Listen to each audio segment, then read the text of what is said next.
Gimana kalau misalnya pangkatnya pecahan? Bisa nggak? Jawabannya bisa ya. Contohnya misalnya begini nih. 2 pangkat. Misalnya contoh aja, anggap aja bisa ya, jadi 2 pangkat setengah gini. Kita kaliin sama 2 pangkat setengah juga. Ya, kaliin sama 2 pangkat setengah juga. Hasilnya apa? Nah, ini kan kita pakai sifat eksponen yang udah kita pelajarin ya. Jadi, kalau perkalian basisnya sama, berarti pangkatnya dijumlah. Ya, jadi ini setengah tambah setengah, yaitu 1. Ini jadi 2 pangkat 1. Nah, berarti kan kita dapat ya, 2 pangkat 1 itu kan 2 ya sebenarnya ya.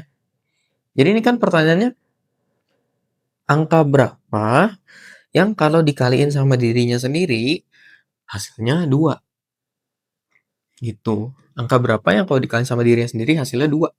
Kalau kita ingat ya tentang akar, nah akar 2 dikali akar 2 hasilnya 2. Nah, ini kan 2 angka yang sama kalau dikaliin hasilnya 2. Ini juga sama nih, ini 2 angka yang sama kalau dikaliin hasilnya 2.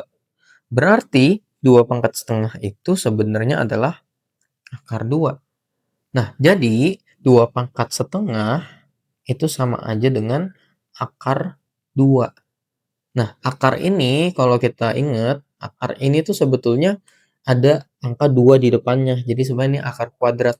Tapi 2 nggak ditulis biasanya. Soalnya kita mau mempersingkat waktu aja sebenarnya ya. Itu sih karena males aja sih ditulisnya. Cuman ini kalian jangan lupa ini selalu ada 2-nya.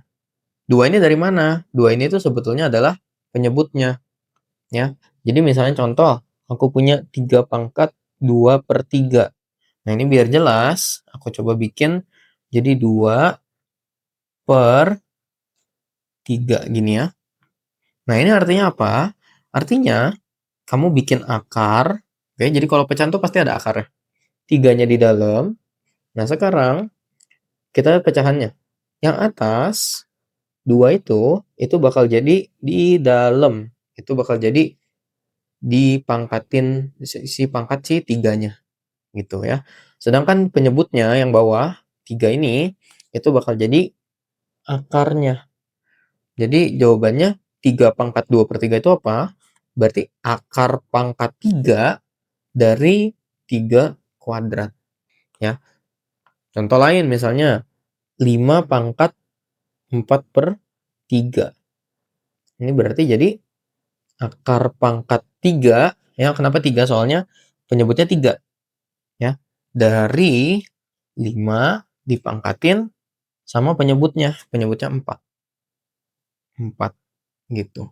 Jadi secara umum kita harus ingat kalau misalnya kamu punya A pangkat B per C, berarti ini bakal jadi akar pangkat C dari A pangkat B. Kalau kamu perhatiin nih, ya, ingat-ingat aja.